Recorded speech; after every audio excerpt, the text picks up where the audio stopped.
રાજકોટની civil hospital દર્દીઓથી ઉભરાઈ। મિશ્ર ઋતુથી ઝાડા, ઉલટી, તાવ, શરદી અને ઉધરસના રોગોમાં વધારો થયો। ગત વર્ષની સરખામણીએ કેસોમાં નજીવો વધારો નોંધાયો। ડેન્ગ્યુના કેસોમાં પણ વધારો થયો। સિવિલ અધ્યક્ષે લોકોને સાવચેત રહેવા અપીલ કરી। એટલે સિવિલ હોસ્પિટલ રાજકોટ સૌરાષ્ટ્રની સૌથી મોટી હોસ્પિટલ છે, એટલે કોઈ પણ પરિસ્થિતિ માટે આ તૈયાર હોય। એટલે અત્યારે જે પરિસ્થિતિ છે, આપના આંકડા મુજબ જોઈએ તો લાસ્ટ યરથી ગત વર્ષથી સરખામણી કરીએ તો એવું લાગે છે કે એટલું બધું અત્યારે ઇન્ક્રીઝ નથી।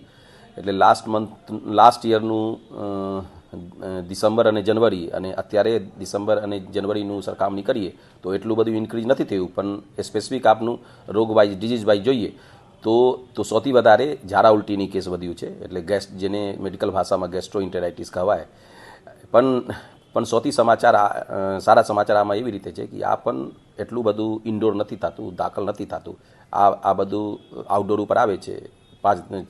4 દિવસ 5 દિવસ માટે દવા આપીએ છીએ અને પછી આમાં મટી જાય। એટલે એવી રીતે છે। પછી બીજા જોઈએ તો જે આપનું चाहिए કે તાવ અને ઉધરસ, જેનું મેડિકલ ભાષામાં એક્યુટ રિસ્પિરેટરી ટ્રેક્ટ ઇન્ફેક્શન કહેવાય, આ છે। પછી ડેન્ગ્યુનું કેસ થોડું વધ્યું છે। ચિકનગુનિયાનું કેસ એટલું બધું વધ્યું નથી। પણ ડેન્ગ્યુનું કેસની વાત જ્યાં સુધી છે, આ પણ આઉટડોર બેસિસ છે। એટલે દર્દી આવે, 5 દિવસનું દવા આપે અને પછી મટી જાય। એટલે અત્યારે કોઈ ચિંતાની વાત નથી। તો પણ હું બધાને અપીલ કરું છું કે અત્યારે જે થોડું મિશ્રિત વાતાવરણ છે, ક્યારે શિયાળો, ક્યારે ઉનાળો એવી રીતે લાગે તો, અને ક્યારે વાદળ જેવી વાતાવરણ હોય તો ત્યારે આપનું થોડું સાવચેતી રાખવાનું છે। ખાસ કરીને જે 5 વર્ષથી જે ઓછા બાળક છે અને 60 વર્ષથી વધારે વયવાળું છે અને ખાસ કરીને પ્રેગ્નન્ટ મહિલા છે, આનું થોડું કેર રાખીએ અને થોડું ગરમ પાણીની સેવન કરીએ।